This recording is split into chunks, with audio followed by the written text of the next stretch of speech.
The classroom segments you're going to watch during these online courses about problem and issue analysis come from the Mid-Year Training Institute in Orlando, Florida that was hosted by CADCA, Community Anti-Drug Coalitions of America.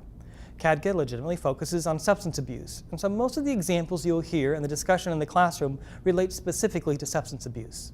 But the issue techniques that we use, the 4 that we're going to train on specifically in this class, are applicable to any community issue or concern. They've been just as effective in helping people working on immunization, teen pregnancy, and other related issues as much as they've helped people in substance abuse. So while you will see these examples repeatedly talk about marijuana, underage drinking, prescription drug abuse as concerns these communities are working on, think about generically how it can apply to your issue and your community.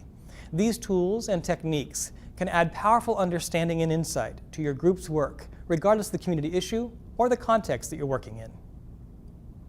I have so many familiar faces. It's good to see friends who have been in this work for a long time. And I was listening to some of the conversation before class started, and some things I heard, always people are interested in sustainability. And so one of the themes we'll discuss tomorrow in particular is how finding common cause helps sustain substance abuse-specific prevention work in your community. We're not the only people that care about kids, thank goodness. We're not the only people who care about families and young people, right? And so we have to be able to clearly articulate the connection points with those who are working in youth and other parts of our community so they understand and value our work. So the connection is not just theoretical, but tangible to the benefit of young people themselves and the outcomes we're trying to get, right? And that's key to sustainability. And the second thing we're going to be talking about, which is sort of a play on the slide you see up front, that hope is not a strategy. Although someone said it is the underlying strategy, and I'll agree with that. Of course it is. But in terms of as a mechanism to make things better, just hoping is not enough, right? And so one of the things we're going to try and do over the next 2 days is bring some precision to your passion, right? And we need to do it in a way, though, that's community-friendly. Ways in which your committees and young people and parents and police officers and people around your table can do. We can't use special language. We can't create a weird way of working. We've got to do things that are engaging, straightforward, and clear to participate in. And so we'll be learning some techniques that we think will help you facilitate good thinking and good strategy in your coalition using everyday language.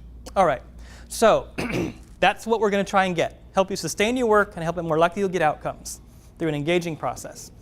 So this is going to be mainly an application day of learning in terms of learning the actual tools. Tomorrow, we'll learn how to use the tools together, right? So today's about learning the building blocks. Tomorrow's about how you can assemble them to achieve the strategic ends you want, right? So that's kind of how the day is going to flow in 2 days. You are going to have to pick a topic in a second, and it's going to be your topic for the whole 2 days. Choose very carefully. It's going to be the presenting issue or challenge you're working on in your community. So here are our goals for this conversation. And hopefully they match truth in advertising to what I said at first and to what you saw in the program. You're going to learn 4 analytic techniques. I'll explain what an analytic technique is in a moment. You're going to learn 4 of them, all right? And that's going to be today.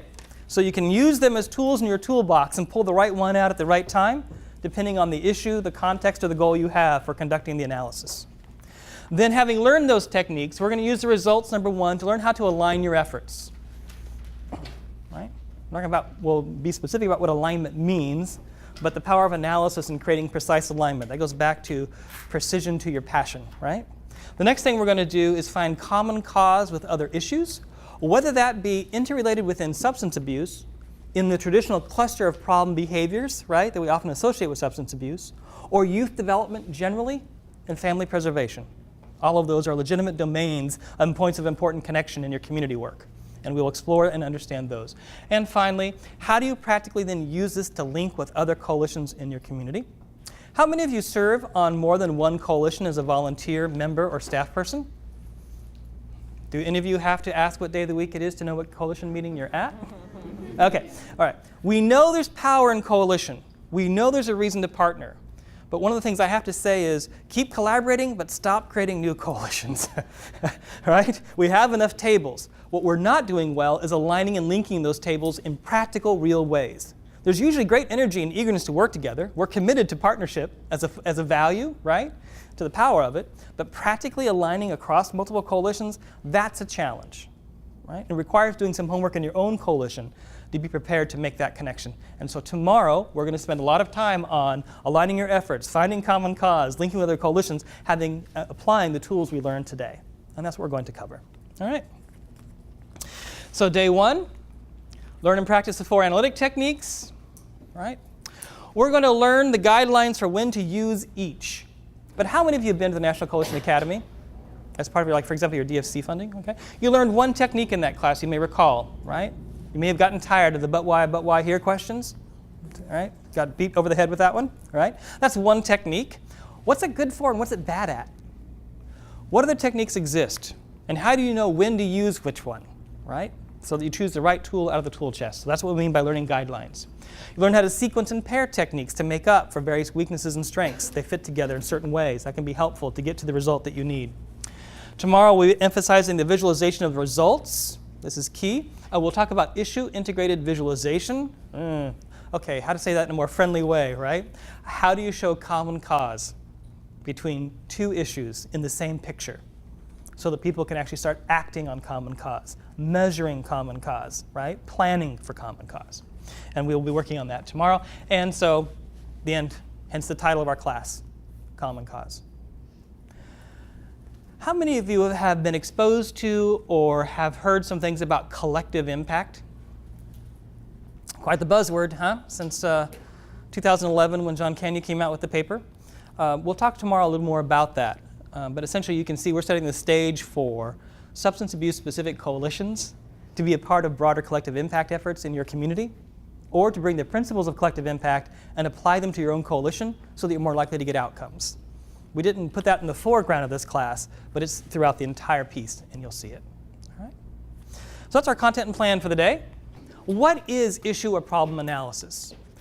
It is quite simply a process we use to unpack a complex issue. And substance abuse certainly is complex, right? Has many causes, has many consequences, right?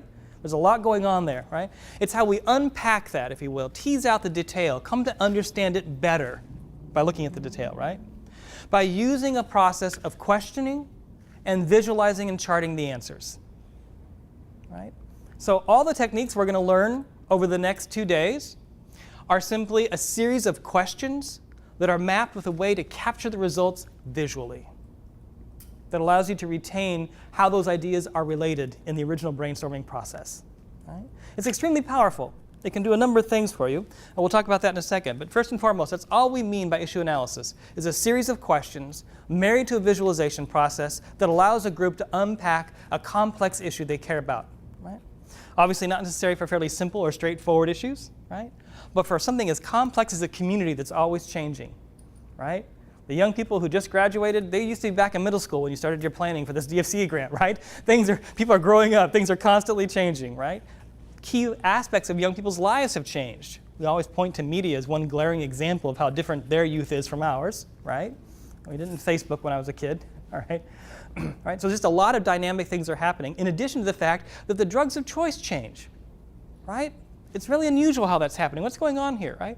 And so this is something you're going to need often to keep a handle on. Why is what's happening in your community happening if you're going to be strategic in making a difference? That's all we need. This is what we mean by issue analysis. Sorry, I got ahead of myself. There you are, issue analysis. All right? This PowerPoint is up and available for you to download. So don't worry too much about taking precise notes, but if you want to remember, all right, issue analysis. So if issue analysis is just that process, visualization is converting that analysis, right, into a picture the community can use. I can't emphasize the importance of the notion of picture enough. How many of you are dog owners? Well, all right, I got a Basset, I got a mixed breed, all right. Bassets, right? Their life slogan is twice the effort, half the speed, right? Little dude, right? Okay, so what's interesting, if you do a brain study of a dog, like most of their brain is devoted to smell. If you do a brain study of the human being, most of the brain is devoted to visual input. We are visual creatures. Most of what we do in coalition work is not very visual, right? We're swimming upstream. Now, if you're going to help people come to appreciate and interact regularly in a way that they're comfortable with a complex issue, if you can't get it visual, you will be you're swimming upstream. in communicating the complex relationship between ideas or partners or the sequence of what you're going to try and get done, right? And so visualization is terribly important for a large group to get shared understanding and align work. And so we'll talk about different ways of visualizing and how they can help us be more effective, both in communicating our issue to the community and gaining their input, as well as organizing our own work. This is why actually a lot of what we need is a lot of creative people who are very visual to help us chart. The power of that is so much in comparison to a list, right? So that's why we're emphasizing the creative analytic process as a team activity, and the visualization that results is a powerful and key tool in community organizing on any issue, and certainly a complex issue like substance abuse that people often have a hard time talking about, right? Aren't terribly comfortable with having to have the realities about. It's very easy to talk about when it's, oh, some abstract child, some non-named family, as opposed to the fact that it's our neighbors, our family, and our kids. And these are intensely personal and difficult issues, both in their consequences and in their causes. All right, so that's what we're really about. What's it going to do for you? I'm going to make some big promises here, mainly based on my observation of when communities do it well, what they got. All right, so these are hopefully not empty promises either, and we'll give you some examples. First, I joke often about the meeting after the meeting. Right? You have the coalition meeting, and then there's a afterwards where things really get done often, right? Okay. And the things you hear in the meeting after the meeting are usually all the real dissent. People didn't feel comfortable voicing in the whole group. That's one thing I hear in the meeting after. Well, the real reason why it's going on, I can't believe we're not doing X. If we just did that, that's the thing, right? You know who should be on board and is never here? You know, these are the kinds of things I hear after any coalition meeting, right? People are surprisingly open with guests. I don't live here. Why are you telling me? Right? And part of what I see when I hear those conversations is pretty much a lack of clarity and consensus, or the lack of the opportunity to constructively give voice to those concerns. And if you can't pull that in and include it, and then have the group make a shared decision about yes or no, right? You're always going to have that lack of true consensus around the picture. Or even a lack of distance from the picture, so you can say, is it good enough? How do we improve it? What's missing? When somebody new joins your coalition, how do they put in what they know? As much as align what they're going to do to act, right? And so number one, it's going to help you identify some group assumptions. Number two, we tend to have simplistic views. Even those of us who have years of work in prevention, and particularly in substance abuse, right? We've been to a lot of training. We've been to the brain science and the epidemiology, right? The community organizing, all that. We've been to these classes, and still often, just because it's how the brain works, we tend to reduce it down into things we can say in a sentence or two. Partly because we need to. We've got to communicate the issue, right? But in so doing, we denude it of most of the power of the reality of the complexity of what exists. And this goes back to visualization. If you don't have a picture, it's very hard to communicate complexity without putting an audience to sleep. It's just not how we work, right? They need the picture, and then they go, oh, all those things are related. You're right. That is part of what's going on, right? And so if you're going to avoid the trap of silver bullets, oh, we just need to do this or those three things, the trap that one evidence-based program is the answer, if you're going to help partners come to appreciate why they are so critical to taking action, those partners are there to do something in your coalition, not just to tell you as a staff person to do more. Right?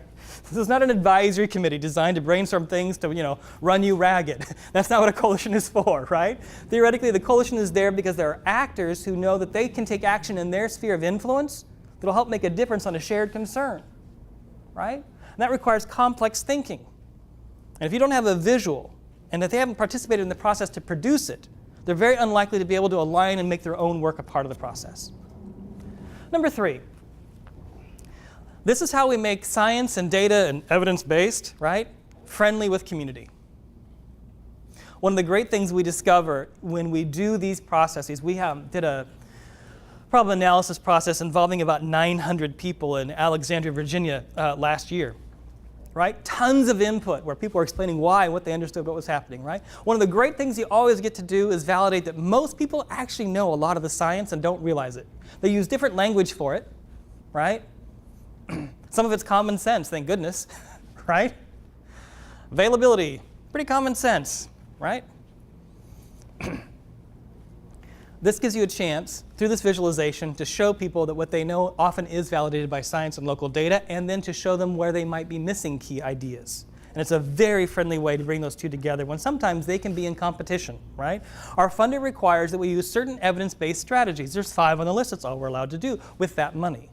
But the community can do far more and pair the things on that list with complementary strategies that together can produce an outcome, if they can see how those things fit together and if you can show them that there's rationale for the evidence-based piece. We'll show you how later, but this is key for me, really key, because good community organizing is community organizing.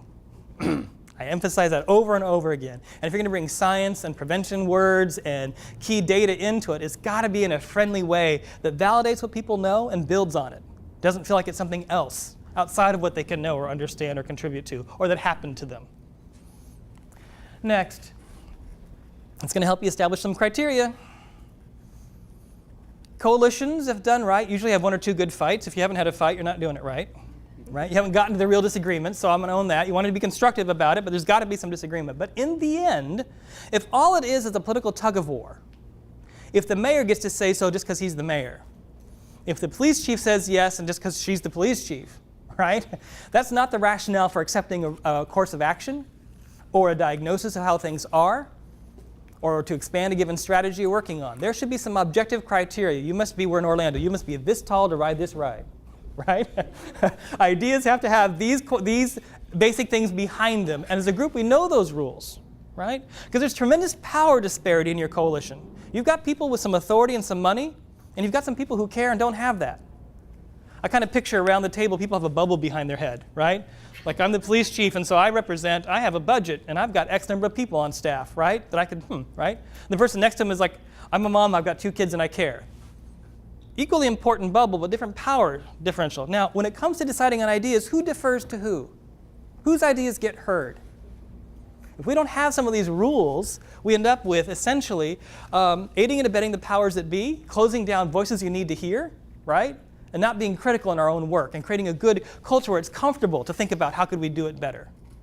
Now, this is a lot to promise from basic visual analytics, but I got to tell you, we see it over and over again. In a good participatory process, these are the downstream consequences that make it very worth the time. All right. Lastly, budgets are always tough. There were, quote unquote, the salad days of prevention when we all had lots of money. I'm not sure when they actually ever were. That's not true. Before DFC, there was a grant where you got they were really big. Like you got like $500,000, like huge. Okay. Those days are long gone. But basically for the last 20 to 25 years, right, we've been trying to do prevention on a dime, right? We have these outsized, enormous social problems with real costs, human and money, right, and many others. And we are trying to make a difference on almost nothing. Make peace with it. It's not going to change. That's our job. Right? Change the world on almost nothing. No business person would accept this business rationale, this business case. But you're going to reduce at a population level rates of substance abuse, an intransigent and difficult issue, right? That haunts almost every aspect of what the community aspires for. It haunts whether kids will graduate from high school successfully and how well people do on the job. It haunts family success and healthy pregnancies. You name it, it haunts almost everything we care about. And despite that fact, we will allocate less than the average Taco Bell will spend in a year on food for the business. No business person is going to buy this case. It's just a reality.